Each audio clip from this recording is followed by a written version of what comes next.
Hey guys, what up? It's Selena and welcome back to my YouTube channel. Today I wanted to talk to you guys about embarrassing stories. And I had a hard time picking an embarrassing story because I have so many embarrassing moments that happen in my life. But I think I finally picked one. So, if we can get started, shall we? One of my embarrassing moments was when I was around 10 years old. I have a cousin who's slightly a bit older than me, maybe like good 4 or 5 years older than me. She decided that it would be a good idea to kind of go to the church and have like a little playtime and stuff like that, right? I mean, it wasn't like Sunday Mass, we didn't have Bible class or anything like that. So I just went in a t-shirt and some shorts because I thought, hey, we're gonna be running around and playing, like, why not? So I lived pretty close to this church, and we decided just to walk over there instead of taking a car or instead of having like our parents take us there. So we went ahead and we walked. Wasn't that far of a distance, maybe like a couple blocks. So once we get there, we can't go through the front because the front gates are locked because it is Saturday and nobody is at church. And so my cousin says, you know what? I mean, I know a way. Let's sneak in through the back. And I was like, okay. So we sneak in through the back.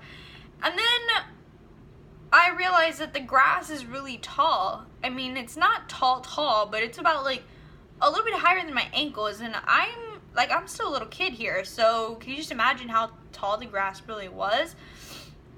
When we get in, I get itchy all over, but only because my body cannot stand grass. No matter what type of grass I'm in, even if I am laying in grass, I start to get itchy all over my body. And to me, that's kind of annoying. So I start getting itchy, and then thankfully there is a huge like platform that has a bunch of pillars like sticking up that are made out of like brick, and it's nothing but concrete. Like, no, I'm not talking about like the nasty rough concrete. I'm talking about like smooth concrete, like really nice, like smooth concrete. So what we do is we start like doing cartwheels. She starts showing off her flips. I mean, we play tag, hide and seek, different things like that. And my cousin at one point was a little cheerleader in her life, and I decided that I wanted to do the same thing. So I told her, hey, I want to be a cheerleader when I get to middle school, you know, or when I'm old enough to join the cheerleading squad. So she asked me if I know how to do a split. To my knowledge, I thought I did know how to do a split. Apparently I was wrong, and I was doing it wrong.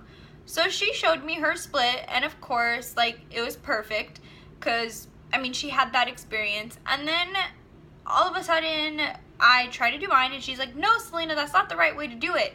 I told her I couldn't go down any further.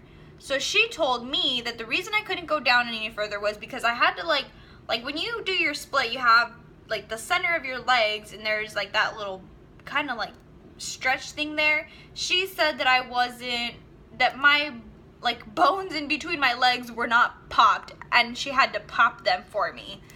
So of course, me being the stupid 10-year-old kid that I was, I told her, okay.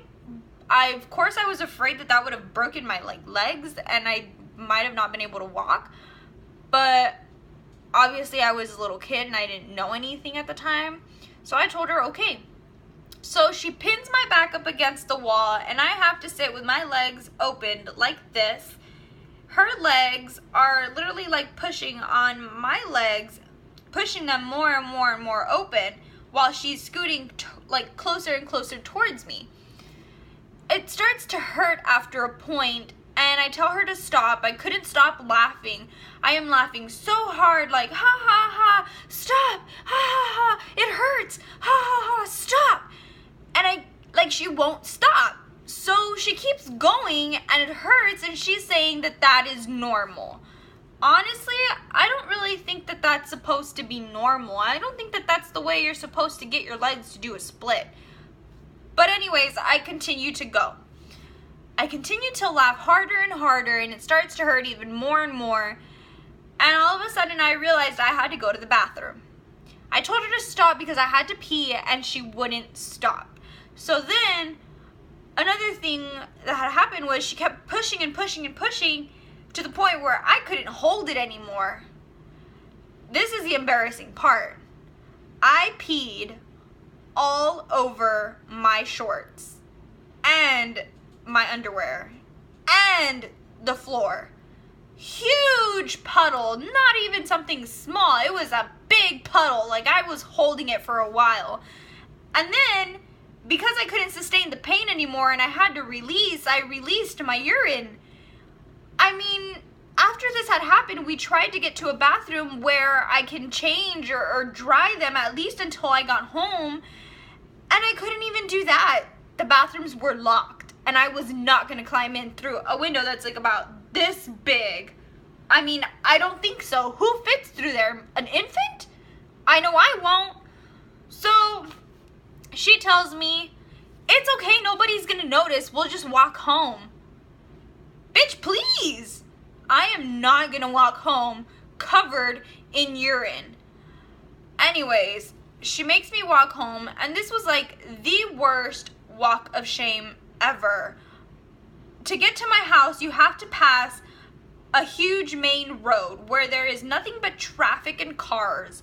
Once you cross this, like once you get to the like stoplight to push a button, everybody's gonna see you standing there for a while, especially if there's a red light. My shirt was not big enough to cover my bottom. The embarrassing moment was that I pissed my pants and the whole world got to see while I did the walk of shame back to my house. Never again am I gonna trust somebody like that. If I need to pee, you best believe that I'm gonna kick you in your hoo-ha if you do not let me go. Next time now I know better. So if you guys have any embarrassing stories as embarrassing as mine, I know I have quite a bit of them. If you want to hear more about my embarrassing stories, like let me know in the comments below. And I mean, I'll be glad to tell you all my embarrassing stories because I know I have quite a few of them. Another thing is that don't ever trust somebody if you're not 100% sure that that's what's gonna happen. You know, if you need to do something, make sure that you don't hold your pee and that you go to the bathroom because you do not want to have an embarrassing walk of shame like I did. Huge embarrassing moment. Well, anyways, guys, that's all I have for you today. That's my embarrassing moment when I was a kid, and I hope you enjoyed the story. If you would like to see more, let me know in the comments below, and I will be gladly to put them up and let you guys know my embarrassing moments. If you like my channel, please go ahead and subscribe to my Instagram, my Twitter, and my Snapchat. I'll go ahead and put the links down below so that you can follow me. Thank you guys for watching my video. I'll see you guys later. Adios.